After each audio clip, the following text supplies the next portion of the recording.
Sa isang tahimik na baryo, may isang babaeng tinatawag na Aling Ising na kinatatakutan ng lahat. Matanding dalaga si Aling Ising na nakatira mag-isa sa isang lumang puno sa gilid ng lupanan. Pinaniniwalaan ng mga tao na siya ay isang mangkukulam, isang babaeng may kakayahang magsagawa ng itim na mahiga at magtanim na sumpa sa sinumang makagalit sa kanya.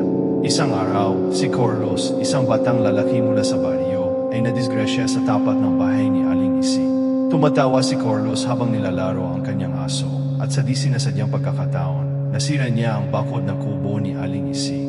Nagalit ang matandang babae at binulungan si Carlos na malalalim na salita na hindi niya naintindihan.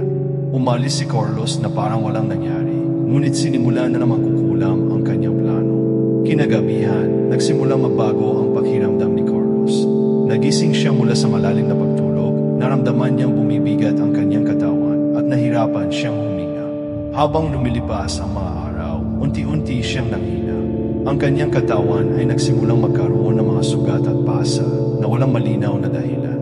Dinala siya ng kanyang mga magulang sa mga doktor, ngunit wala silang makita kung ano ang sanhi ng kanyang sakit. Hanggang isang gabi, habang natutulog si Carlos, nagising siya sa tunog ng mga bulong. Sa dilim na kanyang kwarto, nakita niya may nakaupo sa dulo ng kanyang kama, si Aling Ising, nakangiti at may hawak na manika na kahawig ni Carlos. Nakatali ang manika ng mga sinulid at tuwing ikot ni Aling Ising ang sinulid, nakakaramdam si Carlos na matinding sakit sa kanyang dibdib. "Patawarin mo ako," sigaw ni Carlos, nanginginig sa takot. Ngunit hindi sumagot si Aling Ising.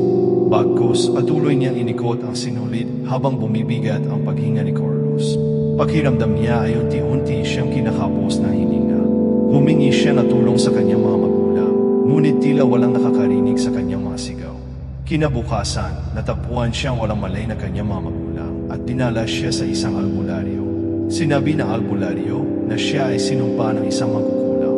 Nagdasal sila at nagsagawa ng ritual upang tanggalin ang sumpa. At saka nagsunog ng mga dahon na kamangyan at bawang sa paligid ng bahay ni Carlos. Matapos ang ritual, nagsimulang bumuti ang pakiramdam ni Carlos. Ngunit mula noon, siya at ang kanyang pamilya ay umiwas na kay Aling Ising. Lahat ng tao sa baryo ay natutong huwag galitin ng mangkukulam dahil alam nila na may kapangyarihan siya na magtanim na sumpa sa kahit sino. At sa bawat gabi, naririnig pa rin ni Carlos ang mahihinang bulong na mangkukulam sa kanyang isip na parabang nakatingin pa rin ito sa kanya mula sa malayo. Naghihintay na pagkakataon para magiganti mo.